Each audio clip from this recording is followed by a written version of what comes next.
میں خود کو اس قدر تھکا دینا چاہتا تھا کہ میرے جسم کی ٹوٹتی رگوں سے میرے ماضی کی یادوں سمیت میری جان بھی قطرہ قطرہ بہہ کر نکل جائے۔ ظہر کی نماز کے بعد جنازہ آ گیا۔ مرحوم کے ورثاء نے روتے دھوتے افسردہ اور سوگوار ماحول میں لاش کو قبر میں اتارا اور سب نے مٹی ڈالنے کا فریضہ سر انجام دیا۔ فقیرہ اس تمام عرصے میں ایک جانب تعلق سا بیٹھا بیڑیاں پھونکتا رہا، مگر یہ رات والی خاص بیڑی نہیں تھی۔ میں بھی اس کے قریب جا کر بیٹھ گیا۔ فقیرے نے مجھے کوہنی ماری، ابھی دیکھنا کچھ دیر میں ان رونے دھونے والوں میں سے سگریٹ پینے والے دھیرے دھیرے ایک جانب سے رکنا شروع ہو جائیں گے اور ایک دو کی ٹولیوں میں کھڑے ہو کر سگریٹ بیڑی پھونکیں گے اور اپنے کاروبار کی باتیں شروع کر دیں گے۔ اور پھر کچھ دیر میں واقعی ایسا ہی ہوا۔ میں نے حیرت سے فقیرے کی طرف دیکھا، وہ مسکرایا۔ سالوں سے دیکھ رہا ہوں یہ ڈرامہ، سگریٹ ایسی بلا ہے جو موت بھی بھلا دیتی ہے۔ اور تجھے اب کیا بتاؤں اکبرے، میں نے تو یہاں جنازے پر بھی نشے میں دھت لوگوں کو آتے دیکھا ہے۔ کمبخت کہیں بیٹھے پی رہے ہوتے ہیں کہ کسی اپنے کی موت کا پیغام آ جاتا ہے، بھاگے دوڑے قبرستان تو پہنچ جاتے ہیں آخری منہ دکھائی کے لیے، مگر قدم زمین پر نہیں پڑتے ٹھیک طرح سے۔ میں نے فقیرے کے ہاتھ میں پکڑی بیڑی غور سے دیکھی۔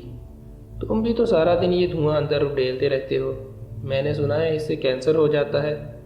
فقیرے نے بڑی مشکل سے اپنی ہنسی پر قابو پایا۔ تو بھی ان جاہلوں کی باتوں پر یقین کرتا ہے اکبر؟ میری عمر 60 سال سے اوپر کی ہے۔ 15 سال کی عمر میں میں نے پہلا کش لگایا تھا۔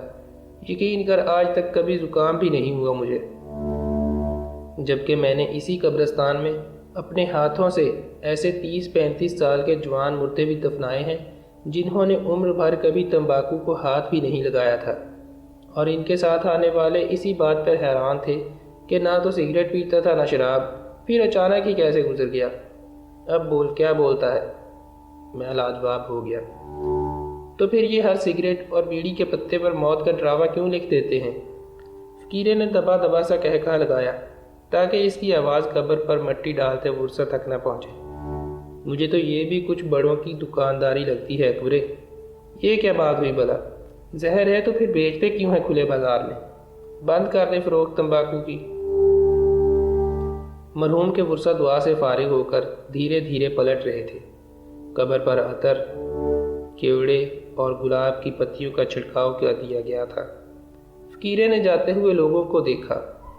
اب کچھ دن تک اس قبر کے اوپر بڑی رونق رہے گی، روزانہ کچھ لوگ آئیں گے، پھر دھیرے دھیرے ویرانی چھا جائے گی۔ سب اپنی اپنی دنیا داری میں الجھ کر یہاں سوئے شخص کو بھول جائیں گے۔ ہمیشہ ایسا ہی ہوتا ہے اکبرے۔ شام ڈھلنے سے کچھ دیر قبل فقیرہ بازار سے لوٹا تو اس کے ہاتھ میں کھانے پینے کا بہت سارا سامان اور تازہ بیڑی کے کچھ بنڈل تھے۔ اس نے کچھ روپے میرے ہاتھ پر رکھ دیے۔ یہ لے، یہ تیری مزدوری کا حصہ ہے، آدھے پیسوں کا میں سامان لے آیا ہوں۔ میں نے وہ روپے دوبارہ فقیرے کی ہتھیلی پر رکھ دیے۔ یہ تم ہی رکھو، اب مجھے ان کی ضرورت نہیں پڑتی۔ فقیرے نے حیرت سے میری طرف دیکھا اور پھر زور سے ہنس پڑا۔ تو بھی پورا ملنگ ہے، چل ٹھیک ہے، میرے پاس ہی جمع رہنے دے۔ رات دھری تو باہر قبرستان میں کچھ فاصلے پر عجیب سی جنتر منتر پڑنے کی آوازیں آنے لگی۔ میں گھبرا کر اٹھ بیٹھا۔ فقیرہ جھونپڑی کے باہر بیٹھا بیڑی پھونک رہا تھا۔ یہ آوازیں کیسی ہیں؟ فقیرے نے حسب عادت بلا وجہ کہا لگایا۔ کوئی عامل کسی زنانی کو بیوقوف بنانے کے لیے منتر پڑھ رہا ہے۔ میں نے دور اندھیرے میں دیکھا تو واقعی کوئی جعلی پیر نما شخص چوگا پہنے 2-3 عورتوں سمیت ایک قبر کے گرد بیٹھا ہوا آگ جلائے کچھ بڑبڑا رہا تھا۔ یہ سب کیا ہے فقیرے؟ یہ عورت اپنے شوہر کے ظلم سے پریشان ہے اور اپنی سوکن کو اس قبرستان میں پہنچانا چاہتی ہے، لہٰذا اس نے اپنی ماں اور بہن کے ساتھ مل کر اس عامل کو کالے عمل کے لیے رقم دی ہے۔ یہ بیوقوف عورتیں گھر سے چھپ کر یہاں آئی ہیں اور رات بھر میں اچھی خاصی رقم اس ڈھونگی کو پکڑا کر واپس چل دیں گی۔ میں نے حیرت سے فقیرے کو دیکھا۔ مگر تم اپنے قبرستان میں یہ ڈرامے بازی کیوں ہونے دے رہے ہو؟ اوے اکبرے، تو واقعی بڑا بھولا ہے جھلے۔ جھلے، یہ عامل مجھ سے پہلے ہی سودا کر چکا ہے، آدھے پیسے میری جیب میں آئیں گے۔ کبھی کبھی تو ان چھوٹے عاملوں کے کہنے پر میں خود ہی کسی پرانی قبر میں لیٹ جاتا ہوں اور ان کے عمل کے بیچ میں منہ سے ڈراؤنی آوازیں نکالتا ہوں تاکہ باہر بیٹھے لوگ اپنے پیر صاحب کی کرامت کا یقین کر لے۔ یاد رکھ اکبر، قبرستان میں جو بھی دندہ ہوتا ہے اس کا آدھا حصہ قبرستان کے رکھوالے اور گورکن کو جاتا ہے۔ میں حیرت سے منہ کھولے فقیرے کی باتیں سنتا رہا۔ میں تو جیتے جاگتے انسانوں کی دنیا کے پھندوں اور مکر و فریب کے جال کو رو رہا تھا۔ مجھے کیا پتا تھا کہ یہاں مردوں کی بستی کے بکھیڑے زندوں سے بھی نرالے ہیں۔ اس رات فقیرے نے مجھے یہ بھی بتایا کہ پرانی اور خالی قبریں باقاعدہ نشہ باز اور حواریوں کو کرائے پر دی جاتی ہیں تاکہ وہ رات بھر اپنا شغل اطمینان سے جاری رکھ سکیں۔ علاقہ ہوادار بھی حصہ ملنے کے بعد یہاں کا رخ نہیں کرتا۔ جعلی عامل اور پیر اپنے نئے گراہکوں پر اثر اور رعب ڈالنے کے لیے پہلی ملاقات میں ہی انہیں اپنے ڈیرے سے سیدھا فقیرے کے قبرستان بھیج دیتے ہیں کہ جا کر فلاں قبرستان کی فلاں قبر کے سرانے کھدائی کرو۔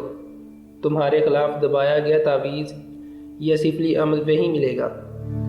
ضرورت مند بیچارہ بھاگا بھاگا قبرستان آتا ہے جہاں فقیرہ پہلے ہی کسی کالی مرغی کا سر، سڑے ہوئے انڈے یا کسی بکری کی سری دبا چکا ہوتا ہے۔ سائل اپنے عمل کی کرامت کا بھرپور نظارہ دیکھ کر اپنی عمر بھر کی پونجی عمل پر لٹا دیتا ہے اور فقیرے کا حصہ اسے مل جاتا ہے۔ میں دن بھر بیٹھا حیرت سے فقیرے کی باتیں سنتا رہتا۔ ہر جا جہان دیگر کا مطلب مجھے اب سمجھ آ رہا تھا۔ میرا دن تو ان سب روزمرہ کی مصروفیات میں گزر جاتا تھا اور میں خود کو شدید حد تک تھکانے کے لیے فقیرے کے حصے کا کام بھی خود کرنے لگا تھا، مگر رات کاٹے نہیں کٹتی تھی۔ اچانک ہی کسی پہر وہ میری آنکھوں کے دریچے کھول کر میرے دل کے آنگن میں آ کر بیٹھ جاتی۔ میں لاکھ خود کو چھپاتا، اپنی آنکھیں میچ لیتا، مگر وہ مجھ سے ہم کلام رہتی، مجھے اپنے شب و روز بتاتی، میری کرخت انگلیاں اور کدال اور بیلچہ چلانے سے کھردرے چھالوں بھرے ہاتھ اپنی آنکھوں سے لگاتی اور مجھ سے شکوہ کرتی کہ میں اسے تنہا چھوڑ کر کہاں چلا گیا ہوں۔ پھر میں گھبرا کر اٹھ بیٹھتا اور جھونپڑی سے باہر نکل کر ساری رات تارے گنتا رہتا۔ ایک ایسی ہی رات فقیرہ بھی میری آہٹ پر باہر آ گیا۔ کیا بات ہے اکبرے، تو سوتا کیوں نہیں ہے؟ کوئی پریشانی ہے تو مجھے بتا، جوان جہاں بندہ ہے تو۔ کہیں کوئی عشق وشق تو نہیں ہو گیا تجھے؟ میں مسکرا دیا۔ کیوں؟ کیا وہ سارے جو راتوں کو جاگتے ہیں ان سب کو عشق کی بیماری ہوتی ہے کیا؟ فقیرہ بھی ہنس پڑا۔ ہاں، اپنا تجربہ تو یہی کہتا ہے کہ جوانی کے یہ رات جگے عشق کا نتیجہ ہوتے ہیں۔ تو شادی کیوں نہیں کر لیتا؟ کب تک یوں اکیلا در بدر خوار ہوتا رہے گا؟ اور اگر یہی سوال میں تم سے پوچھوں کہ تم نے اب تک شادی کیوں نہیں کی فقیرے، تو پھر؟ فقیرے نے ایک لمبی سی سرد آہ بھری۔ او نہیں یار، یہ زنانیاں بڑی مطلبی ہوتی ہیں، ان سے بندہ دور ہی رہے تو اچھا ہے۔ میں نے تو دنیا میں آج تک جتنے مسئلے دیکھے ہیں وہ انہی کی وجہ سے ہیں۔ اچھا خاصا مرد ان کے چکر میں نہ دین کا رہتا ہے نہ دنیا کا۔ میں نے غور سے افسردہ فقیرے کو دیکھا۔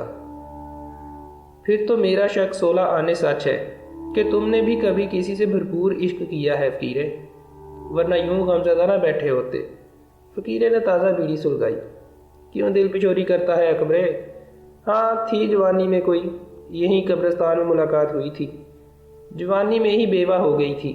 میں نے اس پر بڑا خرچہ کیا، ہر مشکل وقت میں سہارا دیا، پر جیسے ہی اسے مجھ سے بہتر بندہ ملا، 2 بول نکاح کے پڑھوا کر جانے کہاں چلی گئی، پلٹ کر پوچھا بھی نہیں مجھ سے۔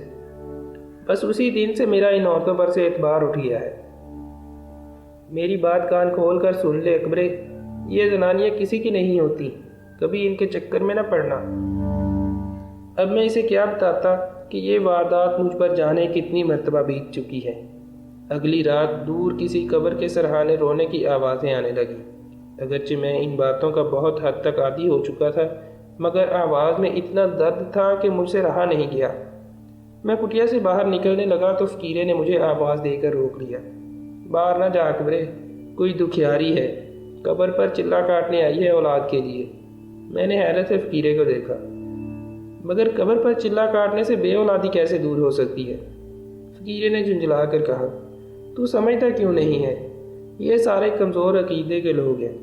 میں نے تو یہاں عورتوں کو اولاد کی خواہش میں کسی نومولود بچے کی قبر پر نہانے کا نسخہ لے کر آتے بھی دیکھا ہے۔ بس جو ہو رہا ہے اسے ہونے دے۔ ہم ان کو یہاں آنے سے روکیں گے تو یہ کسی اور قبرستان چلے جائیں گے۔ تو چپ کر کے سو جا۔ میں نے سر زمین پر ٹکا لیا، مگر میرا دھیان اب بھی باہر تھا۔ فقیرے، کیا تم نے کبھی کوئی اچھی بات نہیں دیکھی اس قبرستان میں؟ ہاں بالکل دیکھی ہے۔ ایک بار کسی اللہ والے کو دفنا گئے تھے لوگ یہاں۔ پورے 40 دن اس کی قبر سے تازہ گلاب کی خوشبو آتی رہی، اور کبھی کبھی تو رات کے اندھیرے میں مجھے وہ قبر بھی نورانی محسوس ہوتی تھی، جیسے روشنی نکل رہی ہو اندر سے۔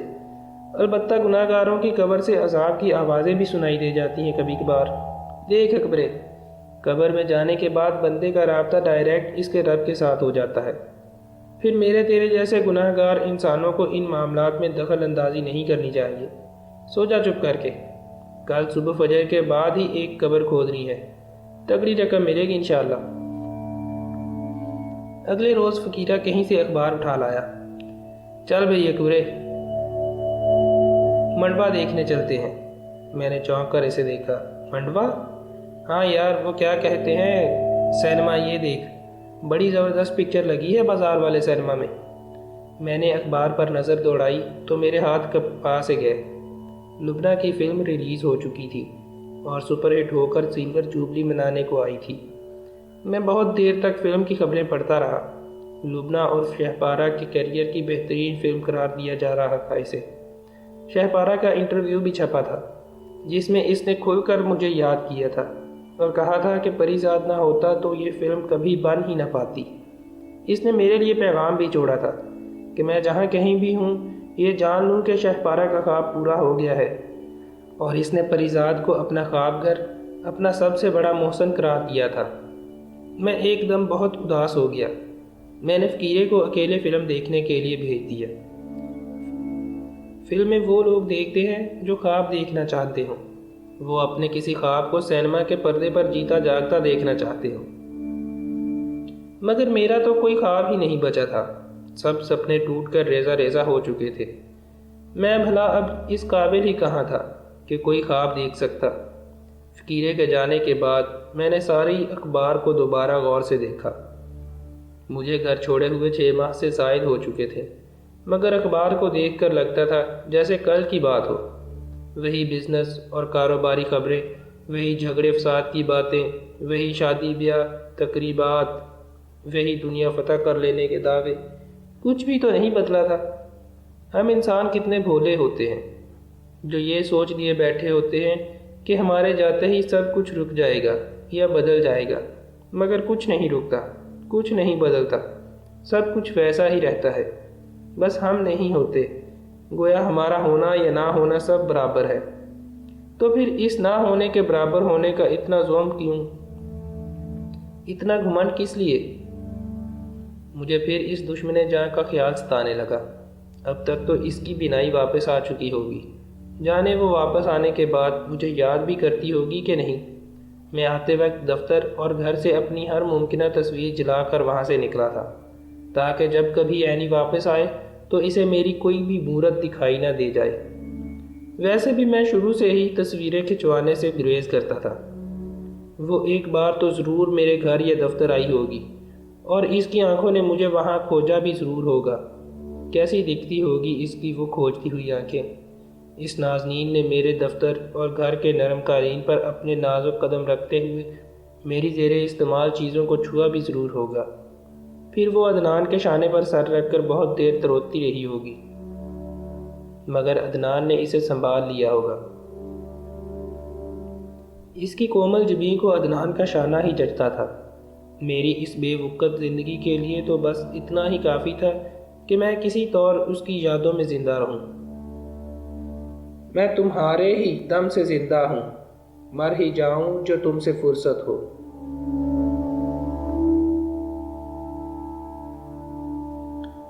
مگر مجھ جیسے کم نصیبوں کو مرنے کی فرصت بھی کہاں میسر تھی۔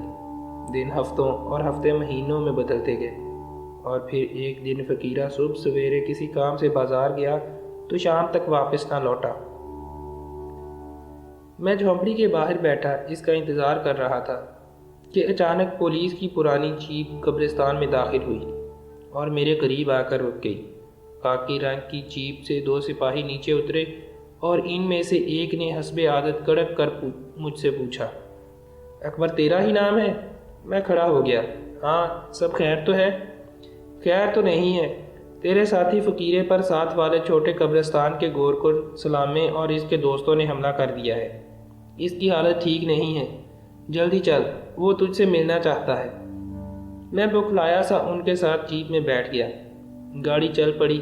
پولیس والوں کی آپس میں بات چیت سے مجھے پتہ چلا کہ ان دونوں کی بہت پرانی ٹسل چل رہی تھی قبرستان کی حد بندی پر، اور آج فقیرہ سلامے اور اس کے ساتھیوں کے ہتھے چڑھ ہی گیا تھا۔ ہم ہسپتال پہنچے تو فقیرہ آخری سانسیں لے رہا تھا۔ اس نے میرا ہاتھ تھام لیا۔ دیکھ لے اکبرے، قبرستان کے دھندے نے قبر تک پہنچا دیا، پر تو ایسی غلطی نہ کریں۔ بندہ جتنی بھی حد بندیاں کر لے، اس کی آخری حد اس کی قبر ہی ہوتی ہے۔ فقیرہ دھیرے دھیرے پھر سے غنودگی میں چلا گیا اور پھر دوبارہ کبھی ہوش کی دنیا میں واپس نہیں آیا۔ سلامہ اور اس کے ساتھی قتل عدم کے جرم میں پکڑے گئے اور سرکاری وکیل نے عدالت کے ذریعے انہیں سولی تک پہنچانے کا پورا بندوبست کر لیا۔ فقیرے کو اسی کی جاگیر قبرستان کی ایک چھوٹی سی قبر میں اتار دیا گیا۔ میرا جی اچاٹ ہو گیا اور فقیرے کے 40ویں کے بعد میں نے اپنی پوٹلی اٹھائی اور اسٹیشن سے پہلی گاڑی پکڑ لی۔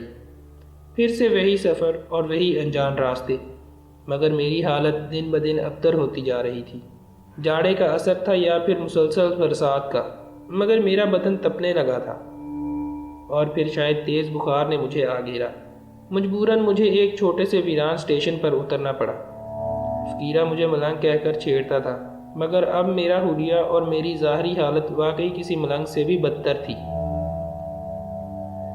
رات ڈھل رہی تھی اور اسٹیشن ویران پڑا ہوا تھا۔ مجھے شدید سردی لگ رہی تھی، لہٰذا میں نے اپنی پرانی چادر کی بکل مار خود کو اچھی طرح لپیٹ لیا۔ دور چائے کے ٹھیلے پر گرم گرم چائے بن رہی تھی۔ ٹھیلے پر بدنما سی لکھائی میں لکھا ہوا تھا، خانوں کی چائے، ہر غم بھگائے۔ ٹھیلے والے نے مجھے ٹھٹرتے ہوئے دیکھا تو ایک کپ چائے لے کر میرے قریب آ گیا۔ چائے پیو گے؟ میں نے انکار کیا۔ نہیں، مجھے طلب نہیں ہے۔ ٹھیلے والے نے حیرت سے میری طرف دیکھا۔ عجیب بھکاری ہو، بھئی میں خود اپنی مرضی سے دے رہا ہوں، تجھ سے پیسے نہیں مانگ رہا خانوں۔ میں نے غصے سے اس کی طرف دیکھا۔ بھکاری؟ ہاں ٹھیک کہا تم نے، میں بھکاری ہی ہوں۔ بہت بھیک مانگی ہے میں نے ساری زندگی، پر کچھ نہیں ملا، اب کچھ چاہیے بھی نہیں۔ جاؤ، مجھے تنگ مت کرو۔ خانو جان نے میری ڈانٹ کو کیا سمجھا کہ اس کا لہجہ ایک دم عاجزانہ ہو گیا۔